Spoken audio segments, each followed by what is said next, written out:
అందరికీ వందనములు. ఈరోజు దేవుని వాగ్దానం, కనికరము గలవారు ధన్యులు, వారు కనికరం పొందుదురు. ఇది మత్తయి సువార్త 5వ అధ్యాయం 7వ వచనం. మరి దేవుడు నిజంగానే మనతో మాట్లాడుతున్నాడు. ఈ మాట కొన్ని విషయాల్లో చాలా బాధపడుతూ ఉంటాం. నా ఎడల ఎవరికి దయ లేదే, కనికరం లేదే, నన్ను ఇలాగ ఎందుకు హింసించున్నారు, నాకేంటి బాధలు, చాలా బాధపడతాం కదా. కనికరం కోసం చూసుకుంటాం, కానీ అలాంటి వారి కోసమే దేవుడు మాట్లాడుతున్నాడు.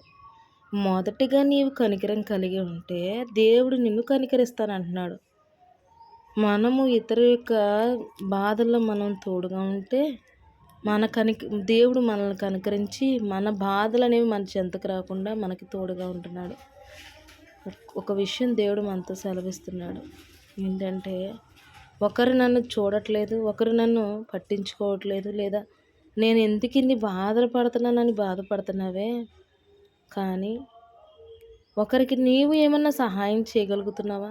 నీవు చేయగలిగిన సహాయం చేయగలుగుతున్నావా? నా ఎడల కనికరం లేదని నువ్వు బాధపడుతున్నావు. నువ్వు ఎవరి వల్ల? నీవు లేదా నేను? ఒకరి ఎడల ఒకరం కనికరం పొంది ఉన్నామా? కనికరం చూపుచున్నామా?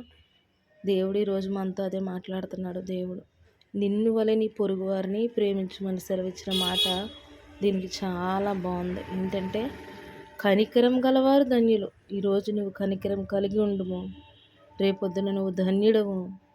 వారు కనికరము పొందుతారు. ఖచ్చితంగా నేను నీకు కనికరముని ఇస్తాను, నీకు ఆదరణ ఇస్తాను, నీకు కావలసిన ధైర్యాన్ని ఇస్తానని దేవుడు సెలవిస్తున్నాడు. అనేక శ్రమల చేత కొట్టబడుతున్న చెల్లెమ్మ, తమ్ముడు, ఒకసారి జ్ఞాపకం చేసుకునండి. ఒకరిని ఎడల ఒకరు కనికరము కలిగి జీవిద్దాము. దేవుని కనికరమాన్ని పొందుకుందాము. మనందరం కూడా దేవుని కనికరాన్ని పొందుకోవాలని మాటలు దేవుడు దీవించి ఆశీర్వదించును గాక. ఆమేన్.